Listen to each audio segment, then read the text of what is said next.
y vi volar por en medio del cielo a otro ángel que tenía el Evangelio eterno para predicarlo a los moradores de la tierra, a toda nación, tribu, lengua y pueblo.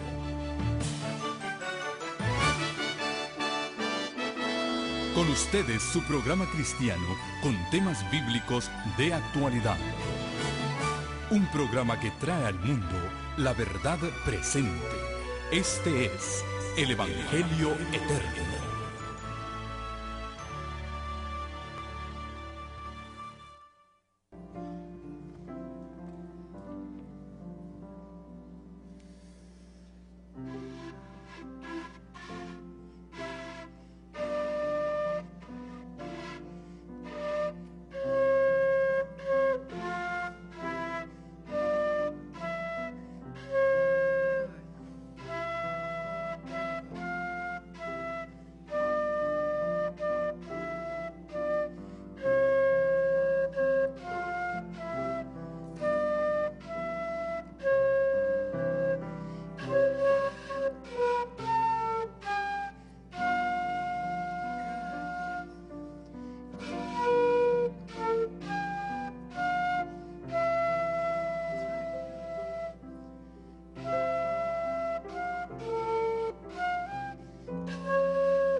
Si pueden apagar los otros dos micrófonos, por favor, y dejar solo este prendido.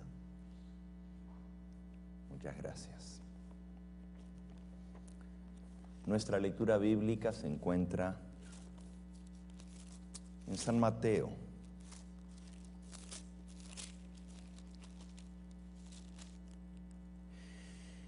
En el capítulo 18, versículos 19 y 20. Otra vez os digo que si dos de vosotros se pusieren de acuerdo en la tierra acerca de cualquier cosa que pidieren, les será hecho por mi Padre que está en los cielos. Porque donde están dos o tres congregados en mi nombre, allí estoy yo en medio de ellos. La promesa es que el Señor estará con aquellos que se reúnen en su nombre. La mensajera del Señor en el libro Alza tus ojos, la página 311 declara: Dios posee una iglesia en esta tierra. Amén. No es una gran catedral, ni es la iglesia oficial establecida, ni lo constituyen las distintas denominaciones religiosas, sino el pueblo que ama a Dios y guarda sus mandamientos. ¿Cuál es la iglesia del Señor? El pueblo que ama a Dios y guarda sus mandamientos. Y entonces dice, porque donde están 2 o 3 congregados en mi nombre, allí estoy yo en medio de ellos. Aunque Cristo esté aún entre unos pocos humildes, esta es su iglesia. ¿Cuál es la iglesia del Señor? Donde estén 2 o 3 reunidos en su nombre, si Cristo está con ellos, esta es su iglesia. Pues solo la presencia del alto y sublime que habita la eternidad puede constituir una iglesia. Donde está Cristo, allí está su iglesia. Y si Él dice que va a estar con 2 o con 3 que se reúnen en su nombre, allí es la iglesia del Señor. Esa es su iglesia. Elena de White declara en el libro Hechos de los Apóstoles, en la página 10, desde el principio, las almas fieles han constituido la iglesia de Dios en esta tierra. ¿Qué cosa es su iglesia? Las almas fieles, fieles a la verdad, fieles a las doctrinas que Cristo y los apóstoles enseñaron. En esta serie que estamos desarrollando, en nuestro próximo sermón vamos a ver cuáles son los pilares que constituyen la fe adventista. ¿Cuáles son esas doctrinas que nos caracterizan como pueblo remanente de Dios? Vimos en un tema anterior, cuando tuvimos el aniversario aquí en nuestra iglesia, lo que representan estos emblemas que están al frente aquí, a la ley, al testimonio, la palabra de Dios y el espíritu de profecía. Estos 3 emblemas son la base y fundamento de la iglesia del Señor en esta tierra. La palabra de Dios, el espíritu de profecía y su santa ley son los que nos unifican en torno a la verdad. La Biblia y el espíritu de profecía son 2 elementos básicos. Isaías 8:20, a la ley y al testimonio. Si no hablaren conforme a esto es porque no les ha amanecido. Estas 2 cosas sirven como distintivo que Dios le ha dado a su iglesia para identificar a sus discípulos. Y la palabra ley, en hebreo Torah, es no solamente los 10 mandamientos, que son un resumen de lo que Dios espera de sus hijos, pero la palabra Torah incluye más amplio que eso, incluye toda la enseñanza de Dios a través de su palabra. Ahora, eso es lo que constituye, define, identifica la verdadera iglesia de Dios. Los fieles hijos de Dios deben tener estas características. Y vamos a buscar las 3 características que menciona Apocalipsis del remanente. Apocalipsis, capítulo 12, versículo 17. Entonces el dragón se llenó de ira contra la mujer y se fue a hacer guerra contra el resto, contra el remanente de la descendencia de ella, los que guardan los mandamientos de Dios y tienen ¿qué cosa? El testimonio de Jesucristo. Noten 2 de esas características. Guardan los mandamientos de Dios y tienen el testimonio de Jesucristo. Y el testimonio de Jesucristo es el espíritu de la profecía. Apocalipsis 14:12. Aquí está la paciencia de los santos, los que guardan los mandamientos de Dios y la fe de Jesús. Allí se identifica un tercer elemento: mandamientos de Dios, testimonio de Jesús y la fe de Jesús. En Apocalipsis capítulo 20 nos dice: vi tronos y se sentaron sobre ellos los que recibieron la facultad de juzgar, y vi a las almas de los decapitados por causa del testimonio de Jesús y por la palabra de Dios, los que no habían adorado a la bestia ni a su imagen y no recibieron la marca en sus frentes y en sus manos. Estos vivieron y reinaron con Cristo 1000 años. Si ustedes notan, nuevamente identifica a los que van a ser perseguidos y van a ser muertos por su fe. Van a ser decapitados, pero que el Señor va a resucitar para vivir y reinar con Él. Dice que fueron perseguidos por la palabra de Dios y por el testimonio de Jesús. Así que la palabra de Dios, el testimonio de Jesucristo y los que guardan los mandamientos de Dios y tienen la fe de Jesús. Y por supuesto, la fe de Jesús se encuentra en su palabra. Allí encontramos lo que es la fe de Jesús. Hemos dado algunas de las características del pueblo remanente de Dios. ¿Cómo vamos a reconocer a ese remanente fiel?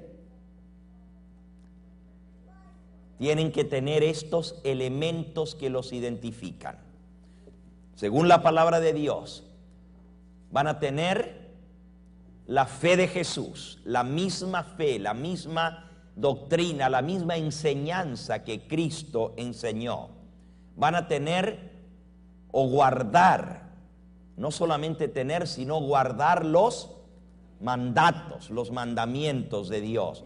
Eso incluye su santa ley de los 10 mandamientos y las demás cosas que Dios nos ha enseñado en torno a esa ley, que son los estatutos, las ordenanzas que Él mismo estableció para salvaguardar esa ley.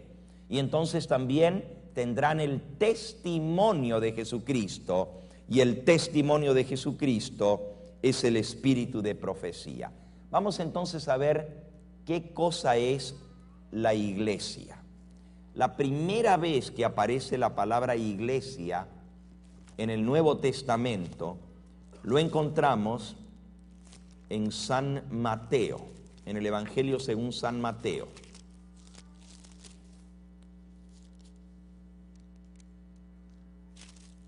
San Mateo capítulo 16,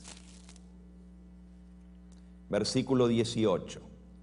Yo también te digo que tú eres Pedro, y sobre esta roca edificaré mi iglesia, y las puertas del Hades no prevalecerán contra ella.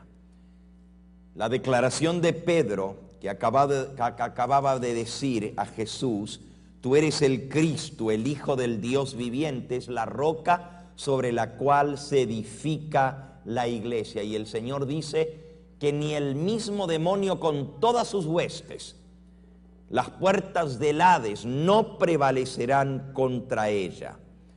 Dios protege a su iglesia.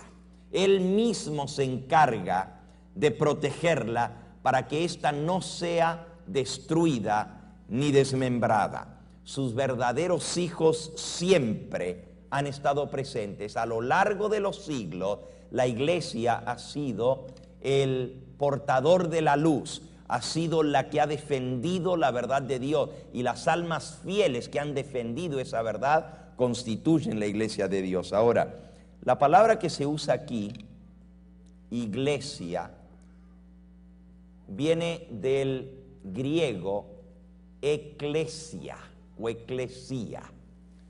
Y la palabra eclesia, de donde nosotros derivamos en español el término iglesia, en griego eclesia, está compuesta por 2 vocablos. La primera es ek y la otra es viene del verbo kaleo. Klesia es ek, literalmente, en griego quiere decir fuera, ek. O sea, ¿de dónde viene? Salida de, ek. Y klesia quiere decir, del verbo kaleo, que significa llamar, los llamados fuera. Eso es lo que significa la palabra iglesia. Eclesia, los llamados fuera. Ek fuera, iglesia llamados, llamados fuera. O sea, la palabra eclesia significa aquellos que son llamados a salir fuera del mundo. El apóstol Pablo hace una relación a esto en 2 de Corintios, en el capítulo 6, donde él dice, vosotros, refiriéndose a la iglesia, 2 de Corintios 6, versículo 16, porque vosotros sois el templo de Dios, del Dios viviente.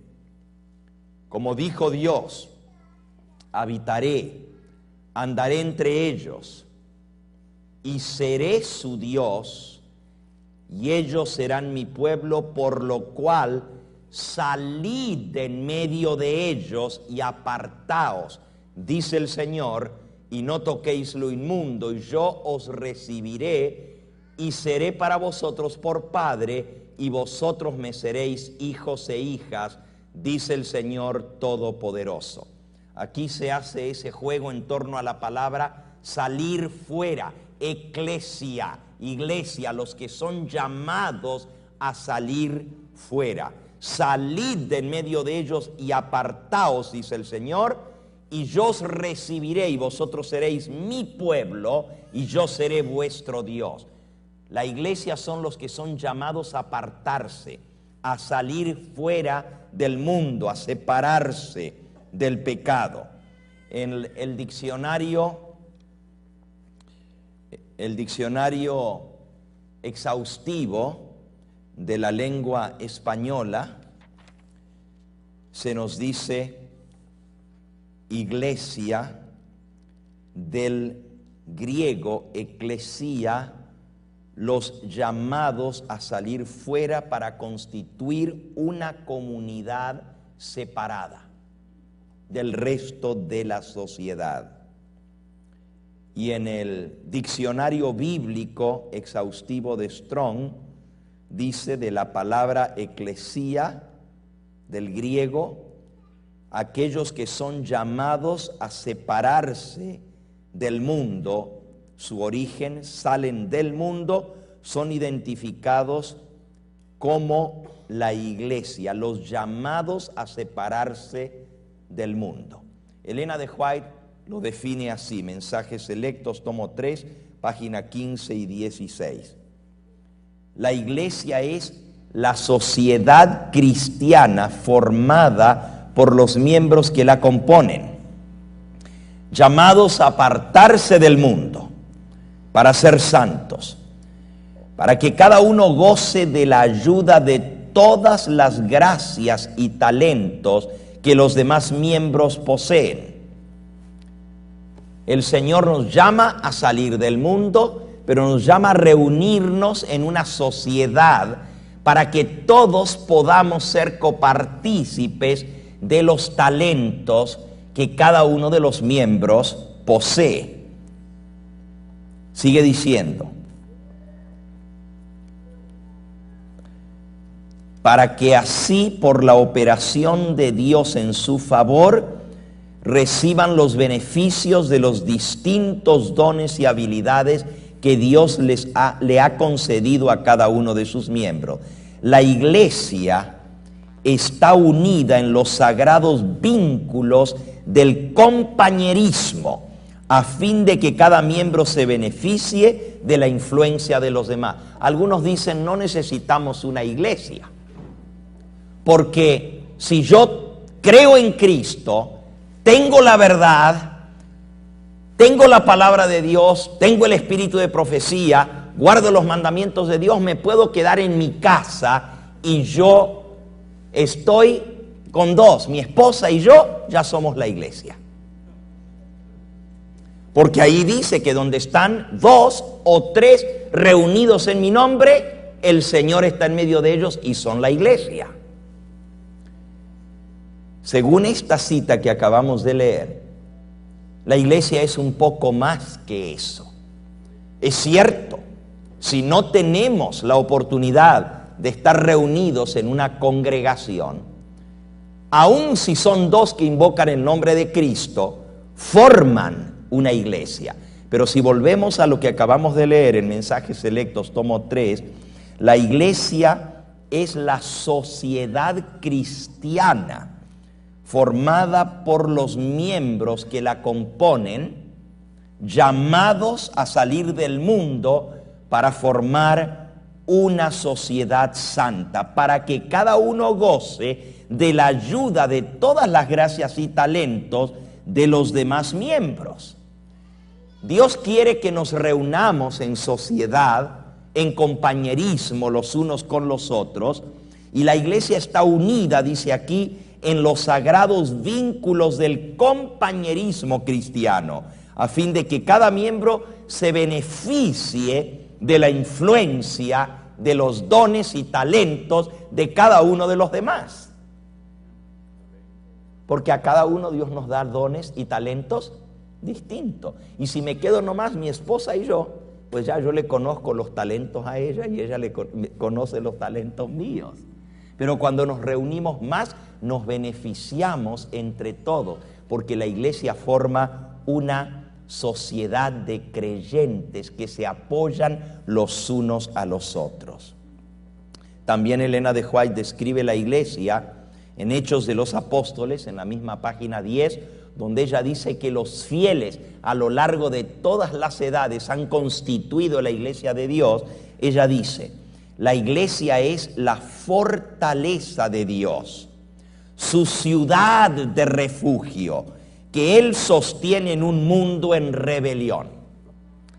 La iglesia entonces es la ciudad de refugio, la fortaleza de Dios, el fuerte, donde puede correr el que tiene necesidad de apoyo, el que tiene necesidad de ayuda, puede correr a esa fortaleza y refugiarse.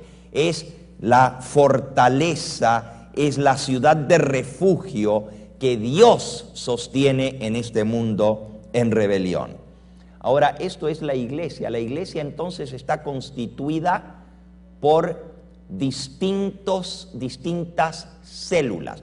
Y podríamos hablar mucho de lo que se conoce en términos teológicos como lo que es eclesiología. Eclesiología, logía es el estudio de, y eclesiología, pues lo dice la palabra, estudio de lo que es la iglesia.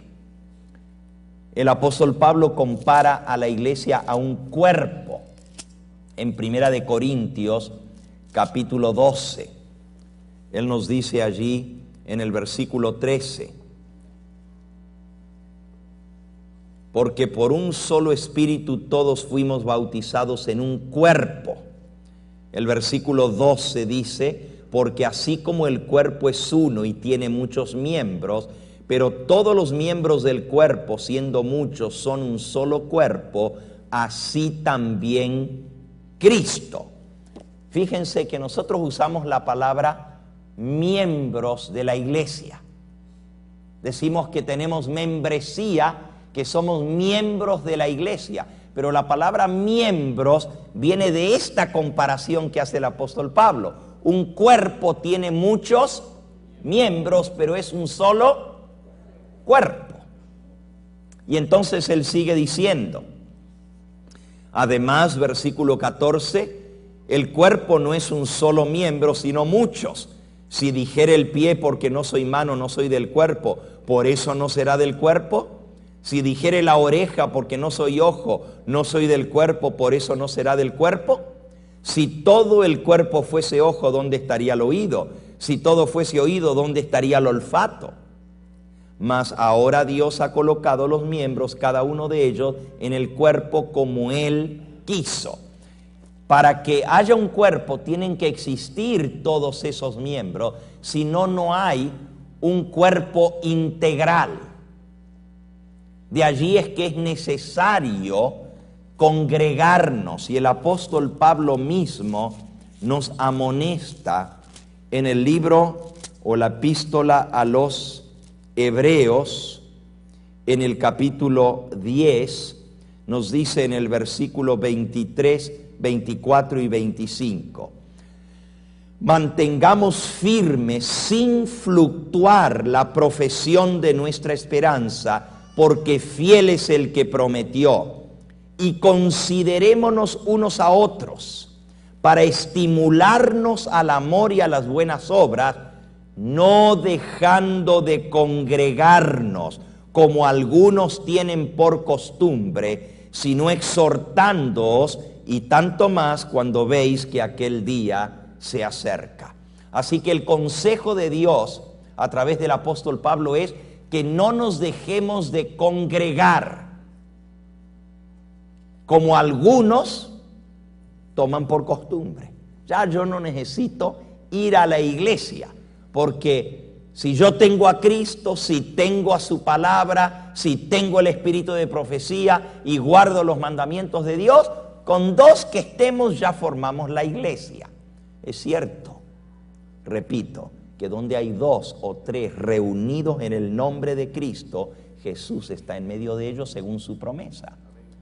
Pero también hemos visto que la iglesia forma una sociedad, un grupo de individuos, así como un cuerpo que tiene muchos miembros y cada uno de ellos son importantes. Así el apóstol nos aconseja no dejando de congregarnos, sino ayudándonos unos a otros para estimularnos al amor y a las buenas obras, para mantener firme nuestra fe. Ahora, un cuerpo necesita una organización. El cuerpo funciona organizado. Tiene una cabeza que da las órdenes y los demás miembros del cuerpo obedecen las órdenes que reciben del cerebro. Nosotros sabemos que Cristo es la cabeza de su iglesia, pero el cuerpo tiene que estar bien vinculado el uno con el otro. Muchas gracias. Podemos leer en el libro a los Efesios.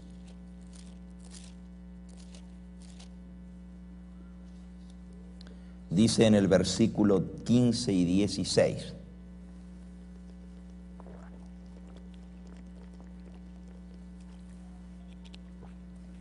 Efesios 4, 15 y 16. Sino que siguiendo la verdad en amor, crezcamos en todo en aquel que es la cabeza, que es Cristo, en quien todo el cuerpo, bien concertado y unido entre sí por todas las coyunturas que se ayudan mutuamente, según la actividad propia de cada miembro, recibe su crecimiento para ir edificándose en amor. Cristo es la cabeza, pero el cuerpo tiene que estar bien concertado, unido entre sí por las coyunturas que se ayudan mutuamente para que cada parte del cuerpo, cada miembro, pueda recibir su crecimiento. Imagínense, el cuerpo es más que la unión de todos los miembros.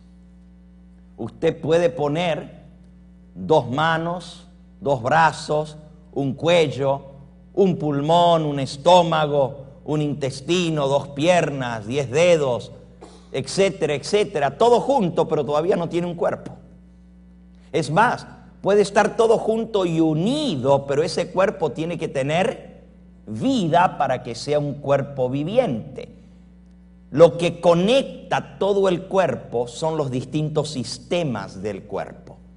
Está el sistema o el aparato digestivo, el aparato respiratorio, el aparato circulatorio, el aparato nervioso. Imagínense, podría funcionar el cuerpo si no tuviera el sistema nervioso que conecta a través de los nervios todo el cuerpo completo. No podría funcionar.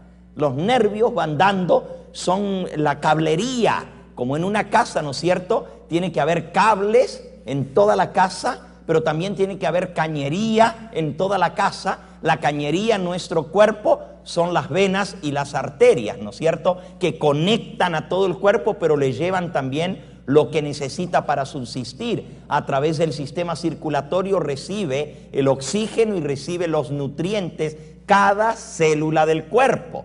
Pero también a través de los nervios recibe las órdenes, las instrucciones. Yo no podría estar moviendo mi mano si no tuviera el sistema nervioso, mediante el cual van todas las órdenes y le dice a mi mano: ahora ábrete, ahora ciérrate, ahora levántate, ahora bájate. Y todo esto está interconectado. Es la única manera que funciona. Todo eso es necesario para que el cuerpo, como dice aquí, bien unido y concertado entre sí, se ayuda mutuamente a través de todos esos sistemas para mantenerse no solo unido, sino también para mantenerse vivo. Si no recibe sangre una parte del cuerpo, esa parte se muere de inmediato. Imagínense que no le llegue sangre al cerebro. En 2-3 minutos el cerebro está muerto para siempre, no tiene recuperación. Una persona que no recibe sangre en el cerebro, que no recibe oxígeno al cerebro, automáticamente ese cerebro deja de existir, se muere. Así que necesita el cerebro, por más que sea quien da las órdenes, necesita que el corazón bombee la sangre y necesita de las arterias para que le lleven la sangre, para que se mantenga unido. De allí que la organización de la iglesia es eso vital que Dios estableció. La organización de la iglesia es el medio establecido por Dios. Leo en El deseado de toda la gente, es la página 258. Cuando Cristo llamó a sus discípulos para ordenarlos, estaba por darse el primer paso en la organización de la iglesia, que después de la partida de Cristo había de ser la que continuaría su obra aquí en esta tierra. Página 258 del deseado. Vamos a ver cómo lo hizo Jesús. San Marcos capítulo 3, versículo 13 y 14. Marcos 3. Versículo 13 y 14. Después Jesús subió al monte y llamó así a los que él quiso, y vinieron a él, y estableció a 12 para que estuviesen con él y para enviarlos a predicar, y que tuviesen autoridad para sanar enfermedades y para echar fuera demonios. Y llamó a Simón Pedro, a quien puso por sobrenombre Pedro, Simón, a quien puso por sobrenombre Pedro, a Jacobo, hijo de Zebedeo, a Juan, hermano de Jacobo, a quienes apellidó Boanerges, esto es, hijos del trueno, a Andrés, a Felipe, a Bartolomé, a Mateo, a Tomás, a Jacobo, hijo de Alfeo, Tadeo, Simón el cananista y a Judas Iscariote, el que le entregó. Estos son los que él llamó, los 12 que él estableció. Al hacer Cristo esto, estaba siguiendo el orden evangélico. Fíjense qué interesante esta cita de Elena de White. Testimonios para la Iglesia, tomo 2, página 614. En el cielo hay orden, y ese orden debe ser imitado y seguido por los que viven en la tierra y son herederos de la salvación. Cuanto más se acerquen los mortales al orden y organización que existe en el cielo, tanto más cerca llegarán a ese estado aceptable a la vista de Dios, que los hará súbditos del reino celestial y les brindará esa aptitud para la traslación de la tierra al cielo, traslación de la tierra al cielo, que no poseía antes de su traslación.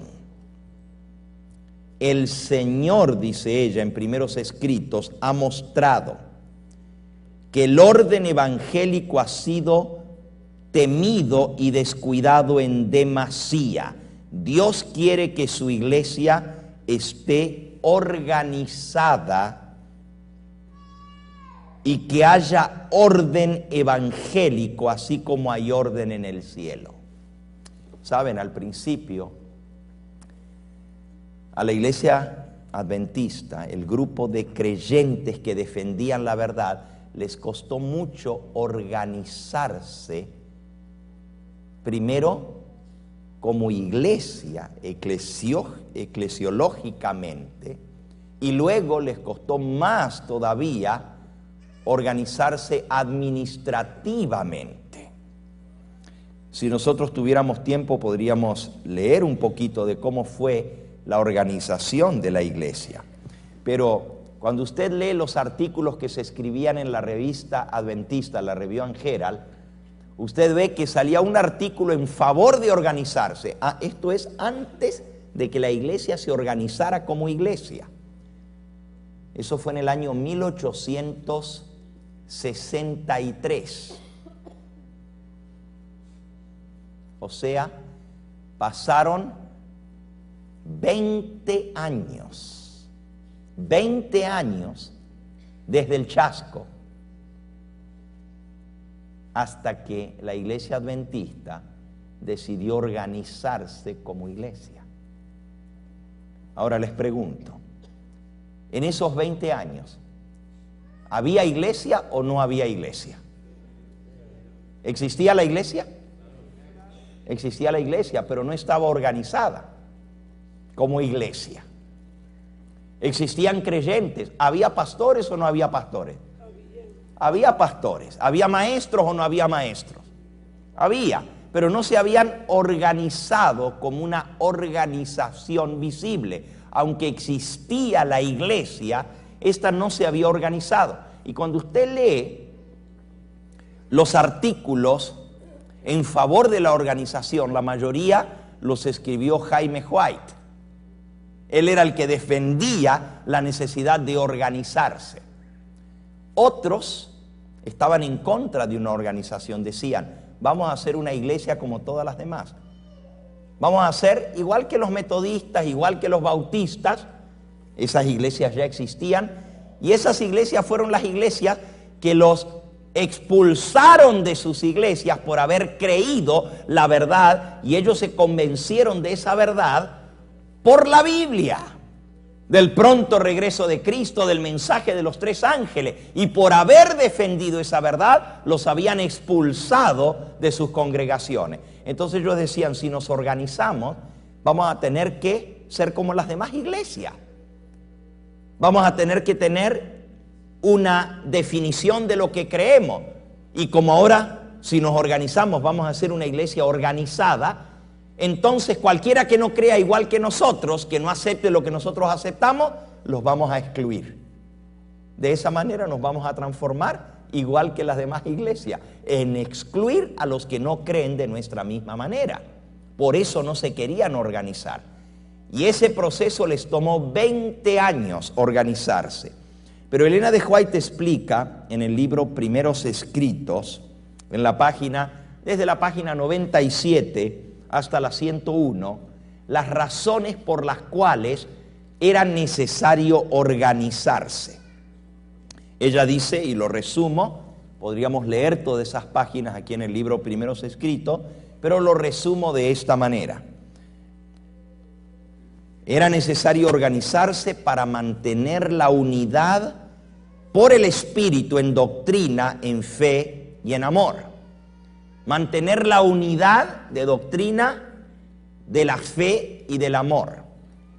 En segundo lugar, la organización era necesaria para cuidar, salvaguardar los bienes espirituales de la iglesia.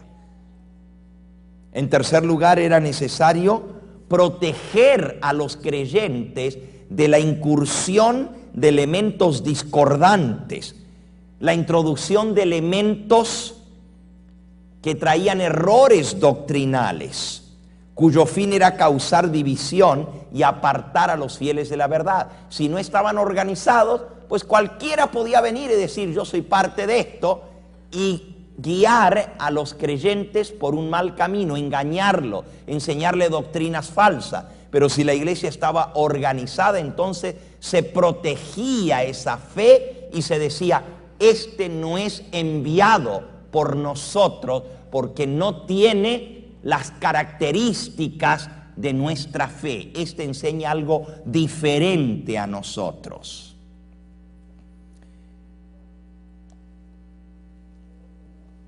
Dice, terminando esa sesión o sección de Primeros Escritos, en la página 100 de Primeros Escritos dice, vi que a través de la organización puede cerrarse esta puerta por la cual el enemigo entra para perturbar la grey y dejarla perpleja y confundida.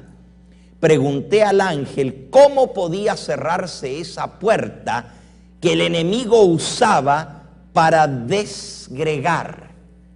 Y dijo el ángel, la iglesia debe recurrir a la palabra de Dios y establecerse en el orden evangélico que ha sido pasado por alto y descuidado hasta ahora.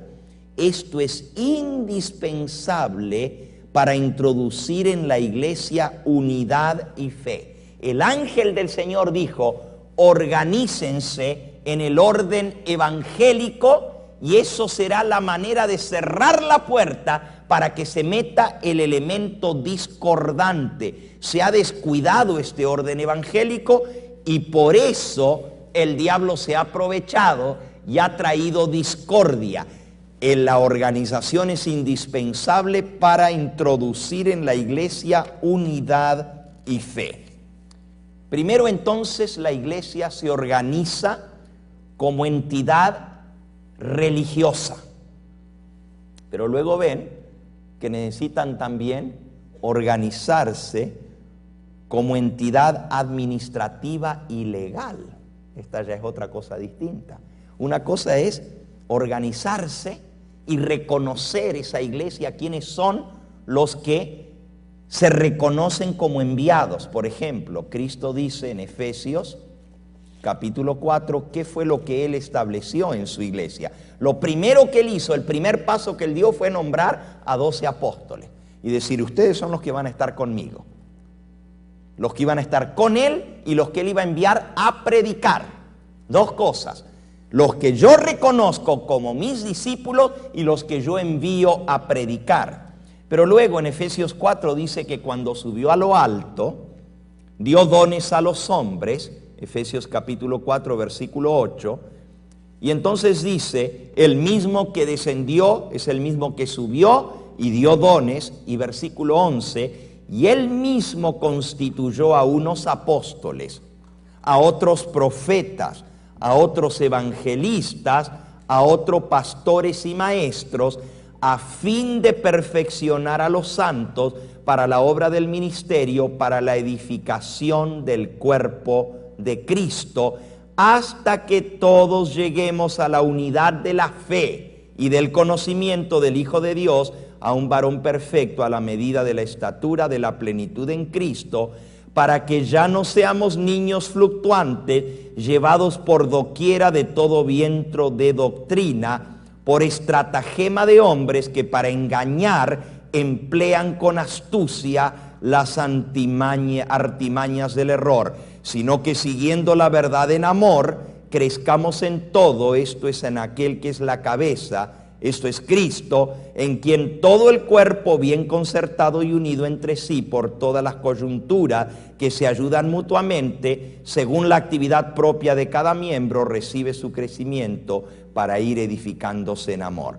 Todo este párrafo nos dice que Cristo estableció el orden evangélico, apóstoles, profetas, pastores, maestros, evangelistas, para hacer crecer el cuerpo de Cristo. Esto es la los sistemas que Él estableció, como el sistema circulatorio, el sistema nervioso, el sistema respiratorio, para poderle dar vida y mantener el cuerpo unido a través de las coyunturas, a través de los nervios, a través de todo lo que forma el cuerpo, mantener el cuerpo unido para que crezca y mantener la unidad de la fe. Así que el mismo Señor Jesús estableció este orden eclesiástico.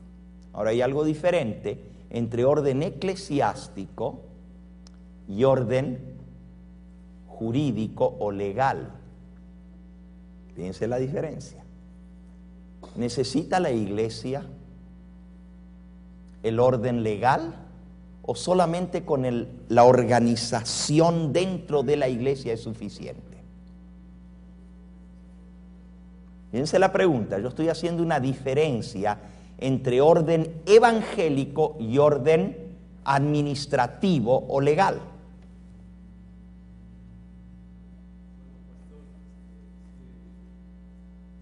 El orden evangélico está basado en la palabra de Dios. Ajá. Yo pienso que el orden jurídico y legal también tiene que tener base bíblica, ¿o estoy mal? Debiera tenerlo. ¿Ok? Una administración, o sea, una organización administrativa y legal, se vio que era necesaria por las siguientes razones. Organizarse legalmente y tener una personería jurídica, o sea, organizarse legalmente ante el gobierno. Respondiendo al comentario del hermano William, claro que la Biblia habla de una organización legal que hay en el mundo. Dice que Dios mismo en Romanos, en el libro a los Romanos, en el capítulo 13, nos dice: sométase toda persona a las autoridades superiores. Porque no hay autoridad sino por parte de Dios. Y las autoridades que hay por Dios han sido establecidas.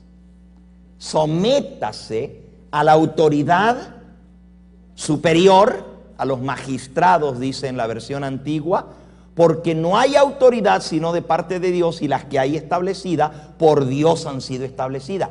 El orden legal fue establecido también por Dios, de modo que quien se opone a la autoridad, a lo establecido por Dios, resiste. Y los que resisten acarrean condenación para sí mismos, porque los magistrados no fueron establecidos para infundir temor al que hace lo bueno, sino al que hace lo malo. ¿Quieres pues no temer la autoridad? Haz lo bueno y tendrás alabanza de ella, porque es servidor de Dios para tu bien. ¿Quién? El magistrado civil. O sea, la autoridad civil fue establecida. Los policías, los jueces, ¿para qué fueron puestos? Para defender la sociedad. Y el que hace lo bueno no les tiene miedo ni al juez ni al policía. Pero el que hace lo malo, pues que le tema, porque para eso están establecidos, para poner orden. Otra vez ahí viene la palabrita orden, ¿verdad? Como tiene que haber orden en la iglesia, también hay orden en la sociedad. Y dice que eso fue establecido por Dios. Porque es servidor de Dios el magistrado para tu bien. Pero si haces lo malo, teme, porque no en vano lleva la espada. Diríamos nosotros, no en vano lleva el arma. Porque es servidor de Dios, vengador para castigar al que hace lo malo, por lo cual es necesario estarle sujetos, no solamente por razón del castigo, sino también por causa de la conciencia, porque por esto pagáis también los impuestos. ¿Para qué se pagan los impuestos? Porque son servidores de Dios que atienden continuamente a esto mismo. Así que aún pagamos los impuestos para mantener ese orden que existe en la sociedad, porque con los impuestos se pagan a los policías, se pagan a los jueces, se pagan a los dirigentes, ¿no es cierto?, al presidente, al alcalde y a todos los que establecen el orden social y el orden civil en esta tierra para que haya orden y podamos vivir en paz los unos con los otros. Imagínense que no hubiera policía, pues cada uno viviría como se le da la gana y entonces tendríamos que defendernos cada uno nosotros. ¿Y quién pelearía por nosotros? Volviendo entonces al concepto, hemos distinguido lo que es la organización eclesiástica, el orden evangélico se le llama eso, y el otro es la organización legal, el orden jurídico. Son dos cosas distintas. También Elena de White nos dice que fue necesario organizarse civilmente, legalmente, por estas tres razones. Número uno, para cuidar y proteger legalmente los bienes económicos de la iglesia, como sus propiedades, templos, colegios, hospitales, imprentas, fincas, etc. Si construimos una iglesia, ¿a nombre de quién la ponemos? ¿A nombre de quién? Bueno, es interesante. Dice aquí en Testimonios para la Iglesia, tomo 1, página 99. Aunque este asunto se presentó en diversas oportunidades a nuestros hermanos. ¿Qué asunto? El de organizarse legalmente, está hablando ella aquí. El registrarse para poder tener personería jurídica, para poder tener el nombre de las propiedades. Dice, aunque este asunto se presentó en diversas oportunidades a nuestros hermanos, ellos no adoptaron ninguna decisión, sino hasta el año 1861. Hasta ese momento, mi esposo había sido el propietario legal de la casa editora y su único administrador. Todo estaba a nombre del pastor Jaime White. Legalmente él era el dueño de la casa publicadora, de los edificios, de todo lo que tenía la iglesia, aún los edificios de iglesia, todo estaba a nombre de él. Por eso, dice ella, en estas circunstancias mi esposo insistió que se llevara a cabo la organización necesaria, lo cual produjo como resultado la incorporación de la Asociación Adventista de Publicaciones, de acuerdo con las leyes del estado de Michigan en la primavera de 1863. Eso está en Testimonios para la Iglesia, tomo 1, página 99. ¿Quién fue el que más insistió en que se tenía que organizar y registrar legalmente la iglesia? El mismo pastor Jaime White. Por eso cuando se tomó el voto de registrar la iglesia, y claro, si la registra tiene que haber un presidente ante el gobierno, tiene que haber alguien que responda, que ponga la firma, lo escogieron a él, pero él no aceptó. Él dijo, yo no acepto ser el presidente de la iglesia adventista, porque como yo soy el que más he estado empujando para que se organice, que es necesario, ahora después van a decir, claro, él empujó porque él quería ser el presidente, así que yo declino la nominación, no lo acepto. Y así fue. Tuvieron que nombrar a John Byington, a otro pastor, que sea el presidente, porque el pastor Jaime White no aceptó, no porque no lo pudiera hacer. Más adelante, cuando ya la iglesia estaba establecida, había tenido su presidente, entonces él sí aceptó porque los hermanos quisieron ponerlo, pero al principio no quiso, para que no dijeran que porque él era el que había estado empujando eso, lo hacía para poder él quedarse de presidente. Todo lo contrario, él quería que se organizase para no llevar la responsabilidad de ser el dueño de todas esas propiedades que estuvieran a su nombre, la casa publicadora, las iglesias que habían levantado y todo eso. Sin embargo, fue el pastor Andrews el que sugirió algo muy interesante. Déjenme volver a la cita original de Testimonios para los Ministros, que estaba diciendo por qué decidieron organizarse legalmente como corporación legal. Primero, para proteger y cuidar los bienes económicos de la iglesia, sus propiedades temporales, tales como templos, colegios, hospitales, imprentas, fincas, etc. Segundo, para encargarse de todos los asuntos administrativos en general. Y tercero, para tener personería jurídica amparada y respaldada por el Estado. Dice Testimonios para los Ministros, página 26.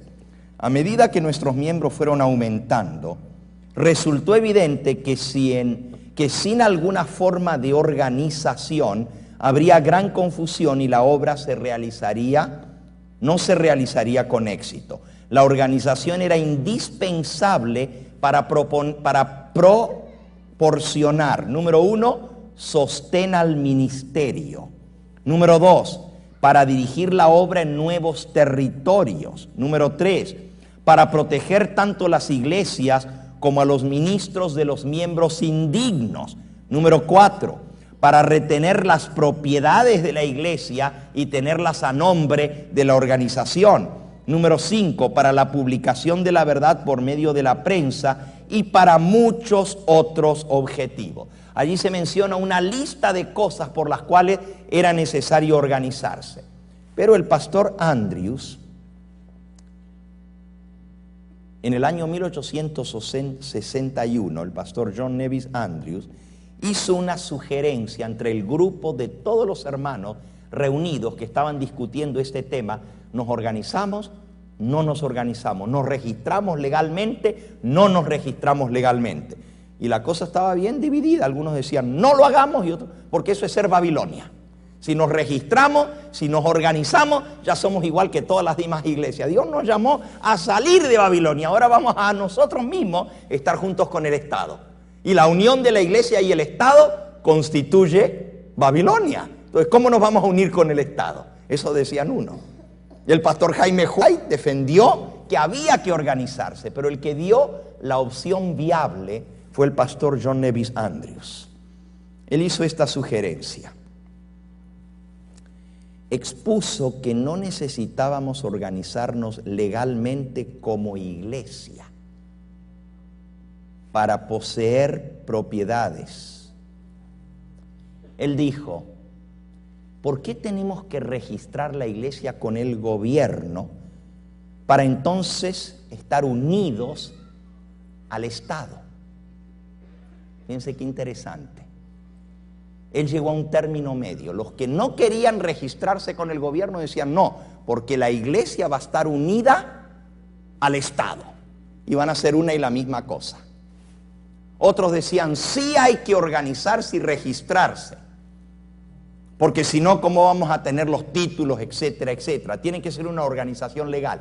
Y miren la idea del pastor Andrews. Él dijo, no necesitamos organizarnos y registrarnos legalmente como iglesia ante el Estado para poseer propiedades. Yo propongo, dijo él, que la iglesia nombre representantes para que formen una asociación legal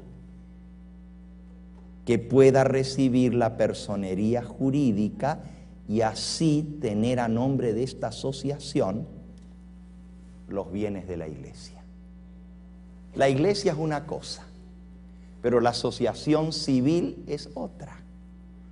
Entonces, somos la misma iglesia, somos los mismos hermanos, pero que la iglesia escoja representantes y formen una asociación civil. Y esa asociación civil se registra con el gobierno. Esa asociación civil mantiene todas las propiedades, maneja todo lo administrativo que tiene que ver con el gobierno, pero no la iglesia. La iglesia sigue su propósito, que es predicar el evangelio. Y la asociación civil se encarga de todo lo demás. Miren qué interesante. Algo como lo que hizo la iglesia primitiva, cuando comenzó a crecer el número de los creyentes en la iglesia primitiva. Los apóstoles dijeron, déjennos a nosotros que nos encarguemos de la predicación de la palabra.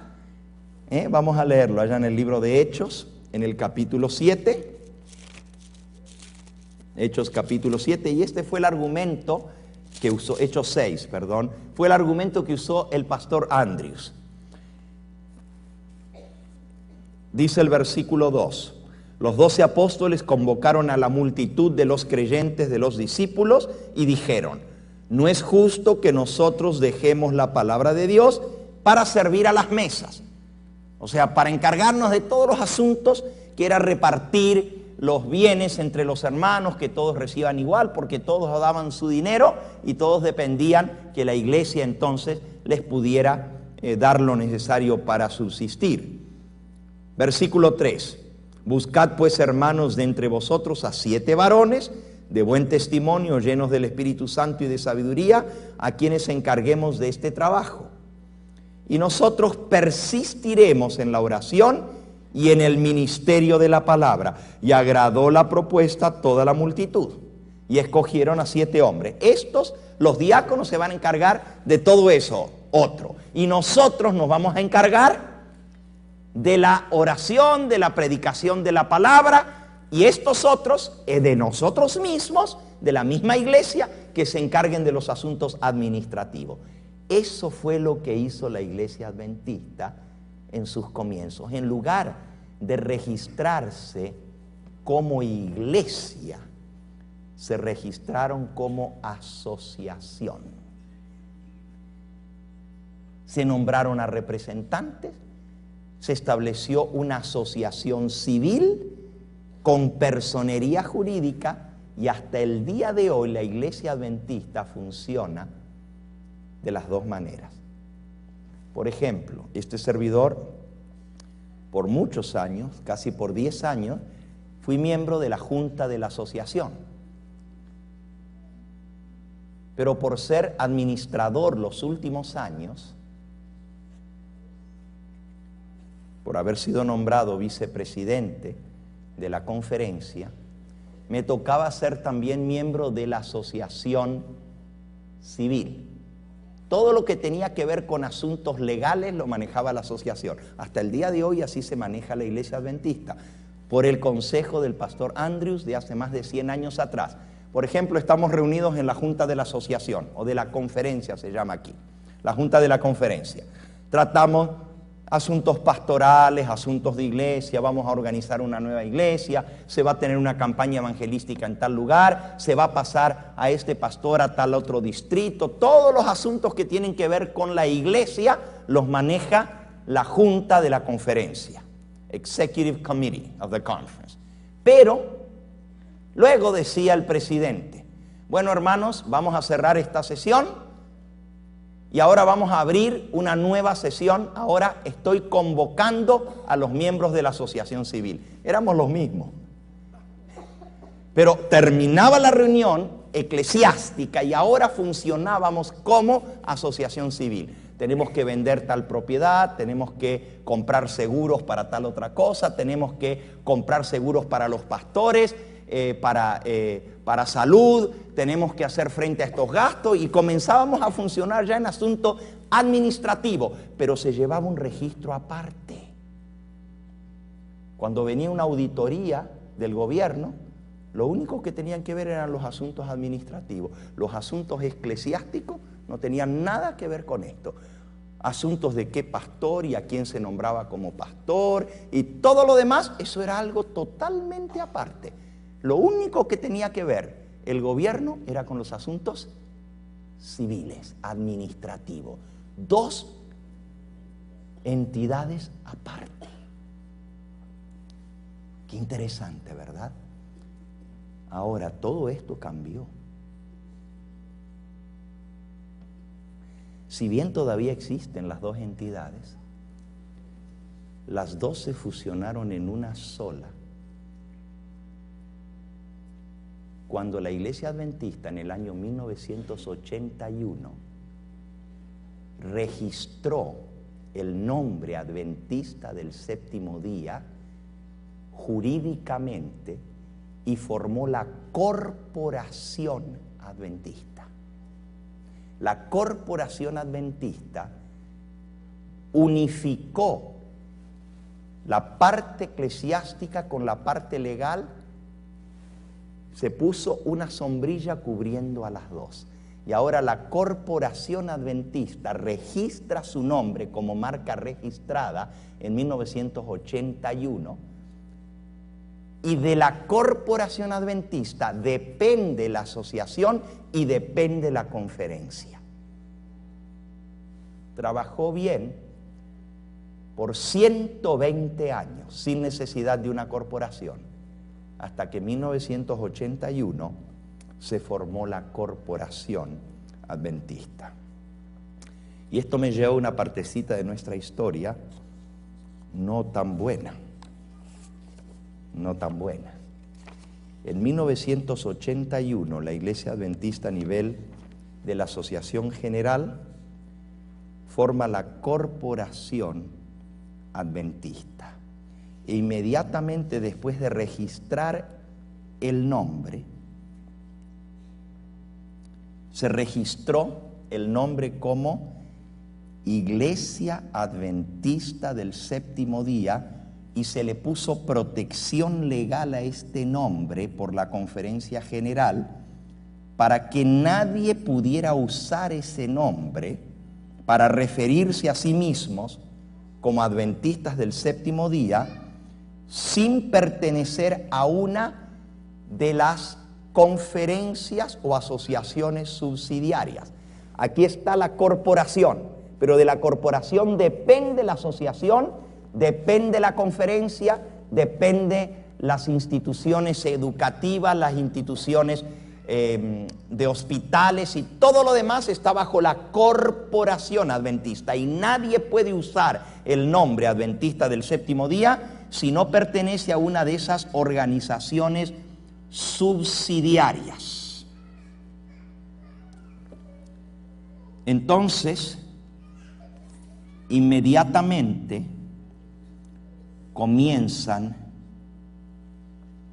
los juicios contra aquellos que usan el nombre adventistas del séptimo día, pero no pertenecen o a una universidad adventista que dependa de la corporación, o una conferencia local que dependa de la corporación, o a una asociación legal que dependa de la corporación. ¿Me expliqué eso, más o menos? La corporación ahora es la umbrella, la sombrilla bajo la cual depende toda la otra estructura. Antes la iglesia era una cosa y la asociación civil era otra, pero ahora están unidas bajo una sombrilla a través de una corporación legal. Y esa corporación también se cambió el logo de la Iglesia Adventista, y eso lo vamos a estudiar más adelante al ir viendo lo que estamos viendo. Pero déjenme decirles algunos de los casos tan importantes que se han llevado a nivel de Corte Federal.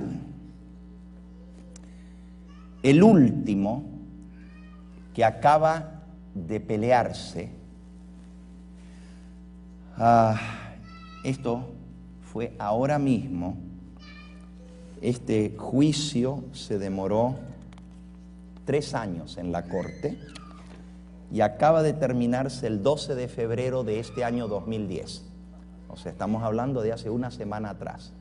Este es el último caso de demanda que la organización, la Corporación Adventista, demandó a un grupo de hermanos adventistas en Tennessee. El juicio comenzó en el 2008 y se completó la semana pasada. El pastor McGill fue demandado porque tenía una iglesia local que no dependía de la conferencia, y el cartel que él puso, un cartel bien grande sobre la carretera donde estaba su iglesia, le ponía este nombre: Iglesia Adventista del Séptimo Día de la Creación. Este no es el primer juicio. Ha habido más de 80 juicios desde 1981 hasta ahora. Les voy a decir algunos de los más importantes. Solamente les voy a mencionar 4, aunque hay muchos otros que se han hecho. Pero les voy a mencionar 4. Una decisión importantísima fue un juicio aquí en la ciudad de Los Ángeles, California, que terminó en el año 1991. Es un caso pivotal. El 7 de octubre de 1991, o sea, hace 20 años atrás, el juez federal Pfizer, ¿cómo se dice? He ruled, tomó la decisión o dictaminó. El juez federal Pfizer, aquí en Los Ángeles, California, en la Corte Federal de Los Ángeles, dictaminó que el nombre Adventistas del Séptimo Día, cuando se refiere a uno o más individuos, era un nombre legal y válido para ser usado por cualquiera que lo quisiera usar, a pesar de que esas personas estuviesen o no estuviesen, hayan sido miembros o no hayan sido miembros o subsidiarios de la Conferencia General de los Adventistas del Séptimo Día. El juez aquí federal en la corte decretó eso. El nombre Adventista del Séptimo Día simplemente está definiendo lo que esas personas se consideran y pueden usar el nombre. Ahora, si ustedes saben el caso, no van a estar muy contentos de lo que decretó este juez, porque fue una demanda que puso la organización adventista contra la asociación Kinship International, que es la asociación de homosexuales y lesbianas adventistas. Ellos se consideran adventistas del séptimo día, pero la organización dijo, ellos no son adventistas del séptimo día porque nosotros no creemos eso. Y por lo tanto, no tienen derecho a usar el nombre adventistas del séptimo día porque nos están haciendo daño a nosotros como corporación, como iglesia, que no aceptamos esas premisas que ellos creen, los homosexuales y lesbianas de este club o asociación que están registrados oficialmente ante el gobierno como Kinship International, una asociación de homosexuales y lesbianas adventistas, muy grande, tiene varios miles de miembros. El juez federal decretó se pueden llamar adventistas del séptimo día, porque eso es lo que ellos son. La iglesia decía, no son adventistas porque no pertenecen a la organización, a la corporación, no están reconocidos por la corporación, por lo tanto no son adventistas. El problema fue que la iglesia adventista los demandó basado en el tema del nombre registrado. Nosotros estudiamos esta mañana que lo que importa no es el nombre, sino que ese nombre vaya con el carácter que ese nombre representa. De todos modos, ese caso lo perdió y a la iglesia adventista le costó más de $1 millón ese juicio. $1,5 millones. Y se perdió el caso. El juez aquí en Los Ángeles determinó que el nombre Adventistas del Séptimo Día se puede usar. No el nombre Iglesia Adventista del Séptimo Día. Ellos se llaman Kinship International, Grupo de Homosexuales y Lesbianas Adventistas del Séptimo Día. Eso le hacía daño al nombre de la iglesia adventista porque no creemos en esas prácticas, pero ellos lo usan y lo pueden usar. Por cierto, hay algo muy interesante. Esa parte de lo que estamos viendo aquí, pero voy a compartir con esto porque es algo muy reciente.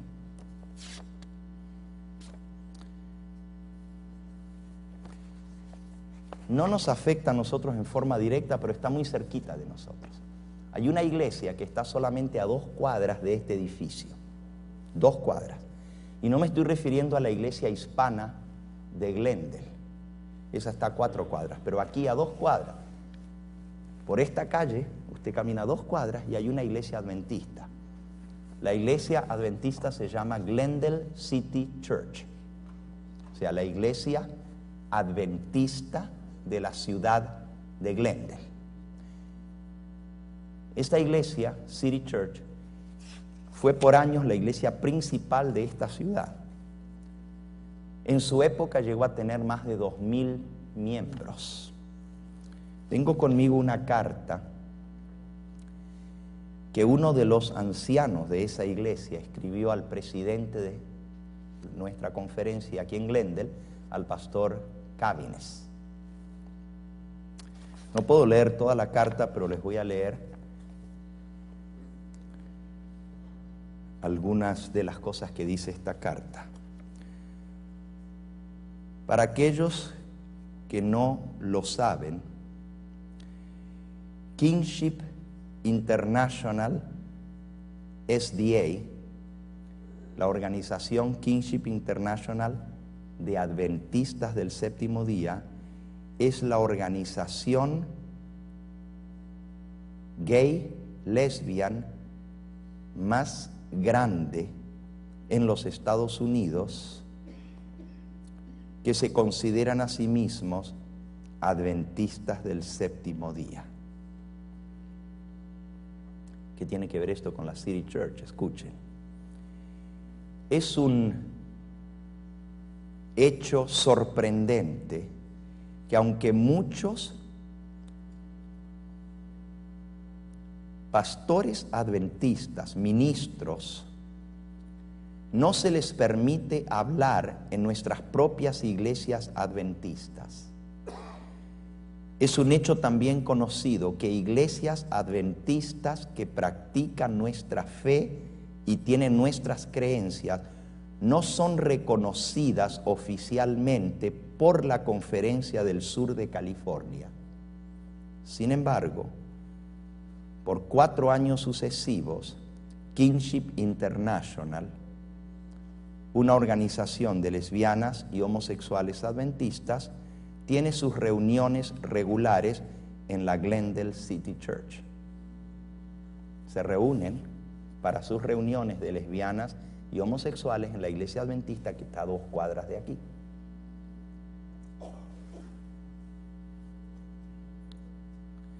Y esta iglesia pertenece a nuestra Conferencia del Sur de California. No solamente se reúnen para reuniones de la Organización de Homosexuales y Lesbianas Adventistas, sino que también tienen sus reuniones para escoger a sus dirigentes una vez al año, en reuniones que a veces duran muchas horas.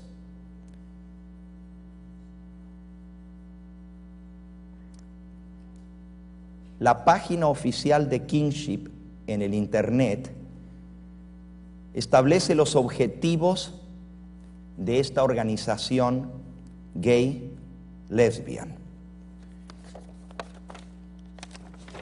Los objetivos de esta organización son lograr, y lo ha tratado de hacer por los últimos 30 años, que se cambie la posición adventista histórica con respecto a la aceptación o rechazo de homosexuales y lesbianas. El propósito de ellos es que la iglesia adventista cambie su posición en contra del homosexualismo y del lesbianismo.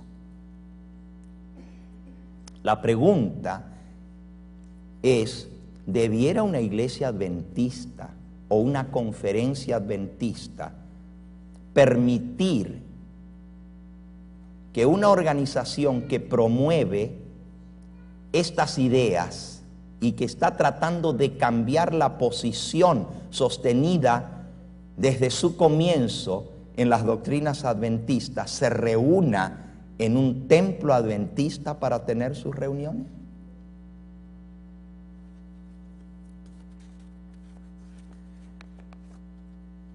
me reuní personalmente con el pastor Larry Cavines, presidente de la Conferencia del Sur de California, sobre este asunto. Él es un anciano de la iglesia de aquí de 2 cuadras. Y él fue a hablar con el presidente de la conferencia. Le pregunté si él sabía de las reuniones de las lesbianas y homosexuales en la iglesia de City Church. El pastor Cavines me respondió que él había escuchado que habían tenido una reunión allí hace algún tiempo atrás, pero él pensó que era una reunión que solamente había sucedido una vez. Le pregunté si él había autorizado esta reunión. No me contestó. Le dije que estas reuniones hacía 4 años se estaban celebrando en la City Church. Le pregunté si él estaba al tanto. No me contestó. Le pregunté si él iba a permitir que se sigan celebrando estas reuniones en nuestra iglesia. Tampoco me contestó. Me dijo que más adelante me daría una respuesta, que lo llame. Desde entonces he tratado de llamarlo tantas y tantas veces que su secretaria, preocupada por las muchas veces que llamo, finalmente me dijo que ya ella tenía claro en su mente que el pastor Cavines no me quería recibir ni hablar conmigo, que ya no llamara más porque no me iba a atender. Kinship sigue reuniéndose en nuestra iglesia para sus reuniones y para sus sociales en el comedor de nuestra iglesia. Y calculo, por la posición de nuestro presidente, que lo seguirán haciendo porque no ha hecho nada. Ahora, ¿por qué se reúnen allí?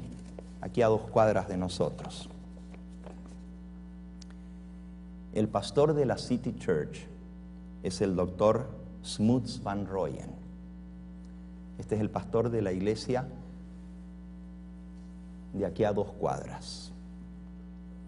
El pastor Smuts Van Rooyen fue el que tomó la posición de defender al doctor Desmond Ford en su posición en contra de Elena de White, en contra del santuario y en contra de 1844 en las reuniones celebradas en 1980.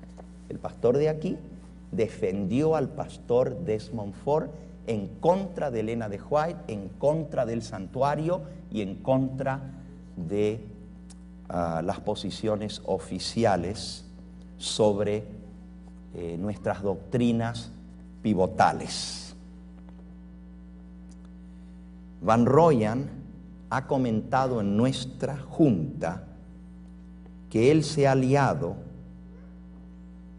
con aquellos que están defendiendo el que se cambie la póliza de nuestra iglesia para permitir la ordenación de homosexuales practicantes, que llegó la hora que la iglesia adventista, al igual que otras iglesias, acepten a pastores homosexuales.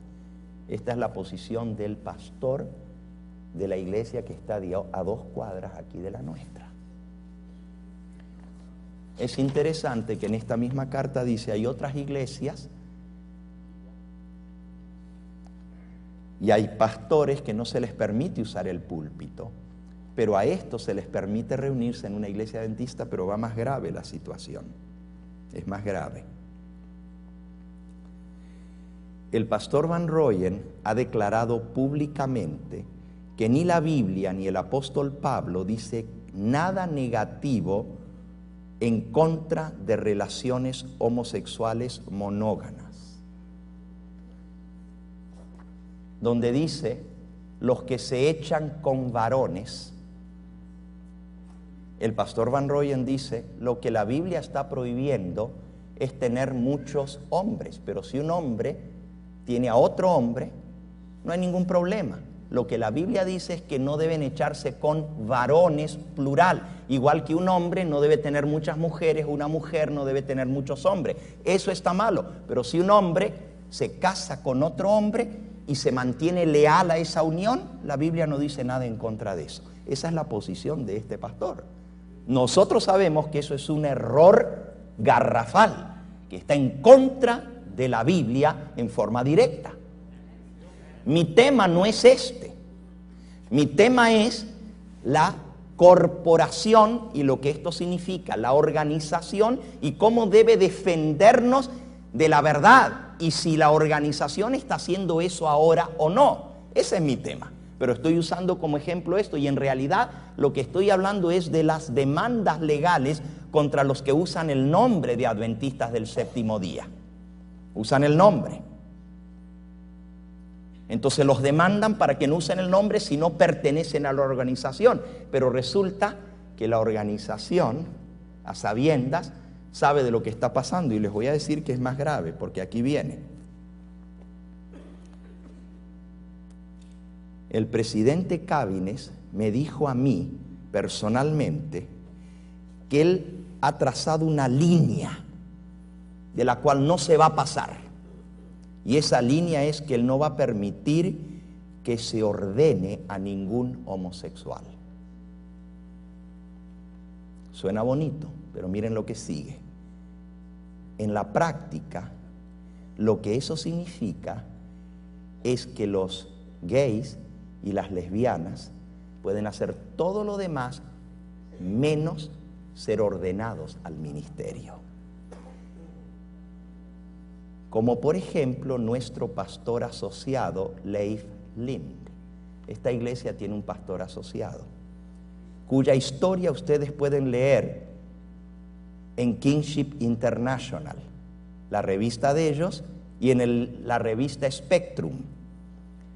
Este pastor puede predicar, puede enseñar, puede aconsejar, puede dirigir la iglesia, es anciano de iglesia, preside la Santa Cena, pero es un homosexual practicante que vive con otro hombre. En una iglesia a 2 cuadras de aquí. Solo que no lo pueden poner en el boletín de la iglesia como pastor asociado. Solamente aparece como administrador de la iglesia. Aunque es el pastor asociado, su título es administrador, porque un pastor requiere ordenación. Y como el pastor Cabines, que es el presidente de nuestra conferencia, dice que él no va a cruzar la línea y no va a permitir que se ordenen homosexuales, él puede hacer todo lo demás menos ser ordenado.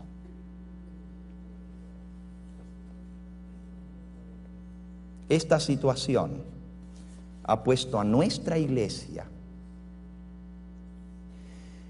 y a la Conferencia del Sur de California y su liderazgo en una situación muy difícil. Y la solución de nuestro presidente es mantenerse en silencio y no hacer nada, ni siquiera contestar mis llamadas telefónicas. Aquí sigue la carta. Y este hombre pide que por favor llamen al presidente Cabines, y aquí está el teléfono de él, y pide que llamen también al pastor de su iglesia, Smith Van Royan.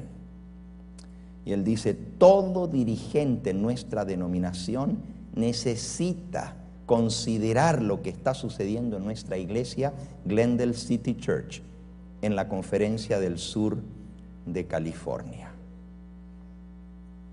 Esta carta la escribió en diciembre del 2009, estamos en febrero. 2 meses han pasado y todavía no ha recibido respuesta. Está esperando la respuesta. Son cosas muy difíciles de tener que enfrentar y reconocer a nosotros que llevamos el nombre adventistas del séptimo día.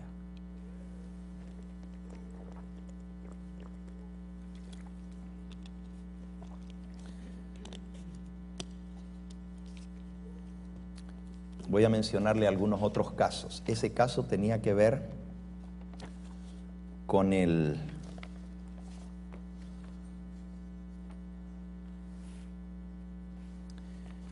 con Kingship International. Por eso les decía que por un lado, el hecho de que la Corte Federal haya aceptado que el nombre adventista del séptimo día puede ser usado, mientras que no se llamen iglesias. Ha habido otros casos. Déjenme mencionarles algunos más aquí.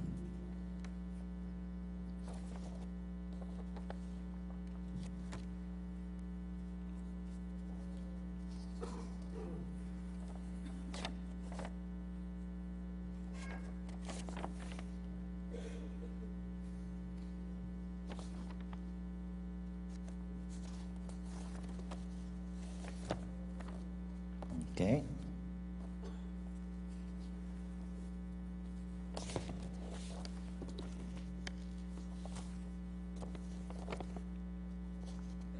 Otro caso fue en el año 1998.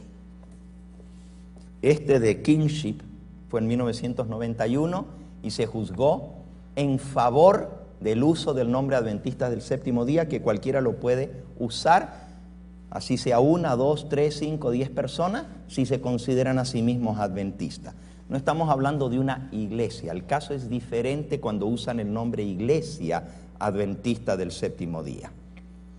En 1998, la Iglesia Adventista del Séptimo Día, la Asociación General, demandó a un pastor hispano en la Florida. Ese pastor estuvo con nosotros hace unas semanas atrás aquí de visita. Lo presentamos, lo pasamos aquí adelante y oramos por él y él oró por nosotros. Él es el pastor Pérez. Él tiene una iglesia que se llama Iglesia Adventista del Séptimo Día del Evangelio Eterno. No está relacionado con nuestro ministerio, o sea, no es parte del ministerio del Evangelio Eterno, pero ese es el nombre de su iglesia. Yo puedo contarles muchos detalles del caso de ellos porque he estado envuelto muy de cerca. Aún el uso del nombre Evangelio Eterno, el Evangelio Eterno, data de más de 20 años atrás, cuando ellos estaban trabajando con nosotros a través del programa de radio y de televisión y pasaban nuestros programas en radio en la Florida. Y como eran conocidos por el programa del Evangelio Eterno del pastor Gambetta, más adelante ellos decidieron separarse de la conferencia por razones que no voy a entrar a explicar ahora. Pero en 1998 lo demandaron porque usaban el nombre Iglesia Adventista del Séptimo Día y ese nombre estaba registrado por la Corporación Adventista y la Asociación General. Ese caso lo perdieron. No la Iglesia Adventista, la corporación, sino el pastor Rafael Pérez y su iglesia. Y el juez les demandó quitar el nombre, le pusieron multas, estuvo a punto de ir a la cárcel. Si no, le dieron 7 días para quitar el nombre. Ese no es el único caso.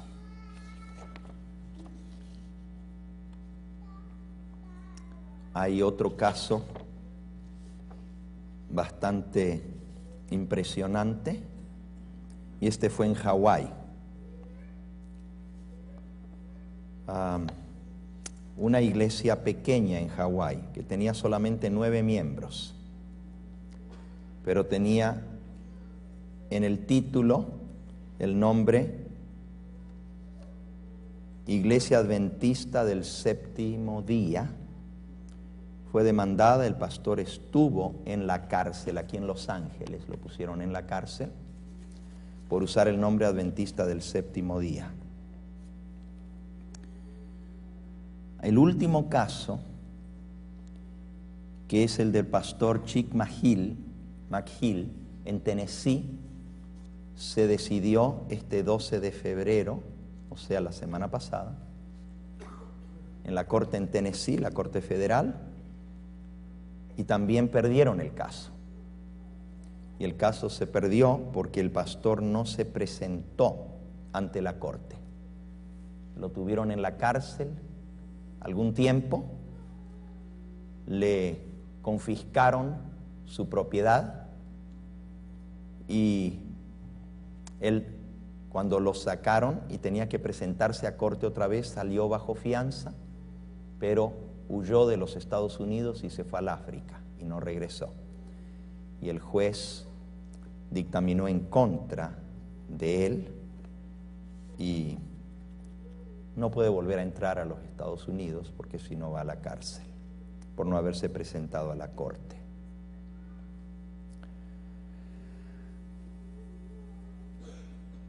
Yo sé que el tiempo ha transcurrido, sé que a muchos de nosotros nos interesa estos temas, pero yo voy a volver a la parte espiritual del sermón, porque estaba tratando de demostrar que no es lo mismo la iglesia adventista que la corporación adventista. La misma razón por la cual nuestros pioneros no se querían organizar como iglesia era porque tenían miedo que pasara exactamente esto. Ellos fueron expulsados, y esto es más grave, porque los que usan el nombre adventista del séptimo día, iglesia adventista del séptimo día, no solamente son demandados, sino que pueden ser llevados a la cárcel por un juez. En esto, la iglesia adventista se ha dado la mano con el poder civil para perseguir a los que usen el nombre adventista. Pero esta mañana nosotros vimos que quien le dio a la iglesia el nombre adventista del séptimo día fue Dios mismo. Y que no nos podemos apartar de ese nombre porque es el nombre que Dios estableció. Yo estoy estudiando este caso y es muy importante algunas de las conclusiones a las que vamos a llegar con respecto al uso del nombre adventistas del séptimo día, porque no podemos dejarnos de llamar lo que somos.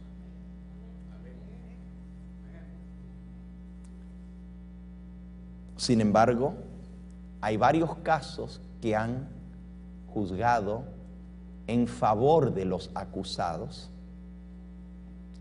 y todos los casos le habían añadido otra palabra al nombre. Por ejemplo, Iglesia Adventista del Séptimo Día Independiente.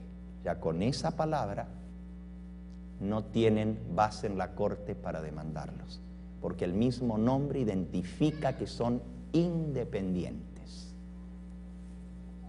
O le pueden poner Iglesia Adventista del Séptimo Día no afiliada. 3 casos que llevaban eso en su título: Iglesia Adventista del Séptimo Día no afiliada. La organización los demandó y perdieron en la corte. En uno de esos casos gastaron más de $2 millones en un juicio, y es con el diezmo de los hermanos que se hacen estos juicios. Son todos juicios millonarios. Sin embargo, perdieron varios de estos juicios y las iglesias pueden seguirse llamando Iglesia Adventista del Séptimo Día no afiliada. Otra se llama Iglesia Adventista del Séptimo Día no ecuménica. Otra se llama Iglesia Adventista del Séptimo Día independiente, etcétera. Distintos nombres.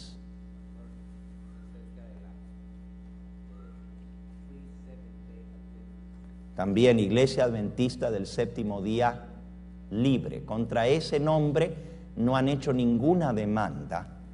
Nunca ha sido demandado nadie que use el nombre Iglesia Adventista del Séptimo Día Libre, porque ese nombre fue registrado oficialmente con el gobierno de los Estados Unidos antes que la Iglesia Adventista registrara el nombre Iglesia Adventista del Séptimo Día. Ya estaba registrado el nombre Iglesia Adventista del Séptimo Día Libre. Entonces nunca han hecho una demanda. Tampoco la Iglesia Adventista del Séptimo Día, Movimiento de la Reforma, ha sido jamás demandada, porque ese es su nombre legal aceptado por el gobierno. Se llaman Iglesia Adventista del Séptimo Día, Movimiento de la Reforma. La iglesia madre, la iglesia de la Asociación General, dice que eso se clarifica por sí solo y que no se da confusión, porque si le ponen independiente o le ponen de Movimiento de la Reforma, ya se sabe que no es la Iglesia Adventista de la corporación, sino que es del Movimiento de la Reforma. Y si le ponen libre, pues de igual manera. Es libre, quiere decir que no está asociada con la Asociación General. Pero volviendo un poquito a lo que estábamos viendo, porque es importante para nosotros como adventistas. Hemos visto hasta ahora que la iglesia y la organización eclesiástica es establecida por Dios.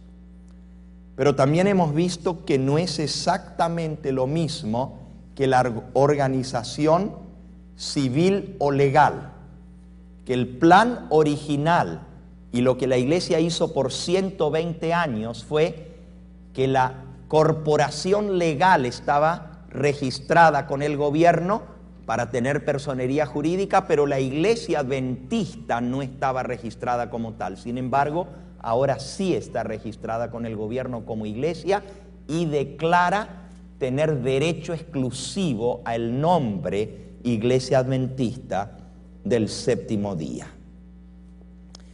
La iglesia como cuerpo de creyentes no debiera tener personería jurídica, ni depender de ella. El pastor Cottrell, uno de los pioneros que estuvo presente cuando se decidió incorporar la iglesia adventista, dijo lo siguiente: una iglesia como corporación legal implicaría una dependencia tan grande del gobierno que equivaldría a unir la iglesia con el Estado y haría del adventismo tan ciertamente un medio que proporcionaría un trono en el cual se sentaría algún día el hombre de pecado, el papado. Le estamos dando la silla para que se siente, si somos una corporación legal como iglesia. Así que la iglesia nunca debiera ser una corporación legal. Puede haber una asociación legal. Eso es lo que nosotros hemos hecho como iglesia.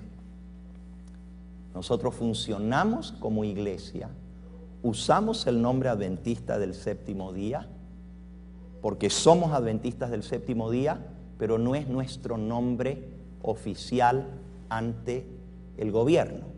Tenemos una entidad civil, una organización civil que está registrada con el gobierno, pero no como iglesia. Lo mismo hemos hecho en México. En México estamos registrados como asociación civil y de esa manera podemos ser adventistas del séptimo día sin meternos en los problemas legales. Bendito sea el nombre del Señor. Él ha guiado a su iglesia cómo debe ser hecho.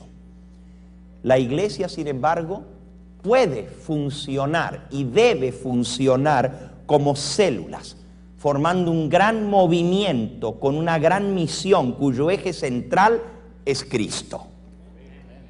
Lo que nos hace la iglesia de Cristo es su presencia. Y ya vimos esta mañana en el sermón de hoy que la presencia de Cristo no está en la iglesia de la Odisea. Por lo tanto, no es su iglesia. La Odisea no es su iglesia. La presencia del Señor no está en ella. Les voy a leer una o dos citas del Espíritu de Profecía.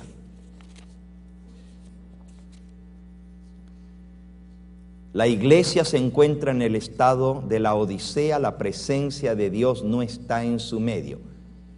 Eventos, página 50. La asociación general misma, dice la mensajera del Señor, está corrompida con equivocados sentimientos y principios. Los hombres se han aprovechado de los que suponían que estaban bajo su jurisdicción. Estaban decididos a que esas personas se sometieran a sus condiciones, quisieran o no, querían gobernar a toda costa y ser obedecidos. El poder despótico que se ha desarrollado, como si el cargo hubiera convertido a los hombres en dioses, me hace temer y debe producir temor. Es una maldición donde quiera se lo ejerza y quien quiera lo ponga en práctica. No es sabio escoger a un hombre como presidente de la Asociación General. La obra de la Asociación General se ha extendido y algunas cosas se han hecho innecesariamente complicadas. Se ha manifestado en esto una falta de discernimiento.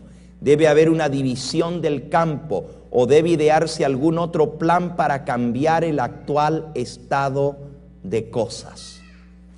La voz de Battle Creek, la sede de la Asociación General, que ha sido considerada como autoridad para aconsejar cómo debiera hacerse la obra, ya no es más la voz de Dios. Han pasado algunos años desde que he considerado a la Asociación General como la voz de Dios. El hecho de que estos hombres debieran estar en un sitial sagrado, como si fueran la voz de Dios al pueblo, como creíamos que la Asociación General lo era, es un asunto del pasado. ¿Por qué? Porque se abusó de la organización, con un poder despótico se trató de dominar cuando no era el plan de Dios. La organización fue establecida como una maquinaria para ayudar en la predicación de la obra, pero no para detenerla, no para hacer tropiezo. No era para meterle una traba a la predicación, sino era más bien para ayudar en la predicación del Evangelio. Ahora, Cristo es el gran centro. Dice Elena de White en El Deseado, la página 337. Cristo es el gran centro, la fuente de toda la fuerza. Sus discípulos han de recibir de Él sus provisiones. Él es la cabeza de su iglesia.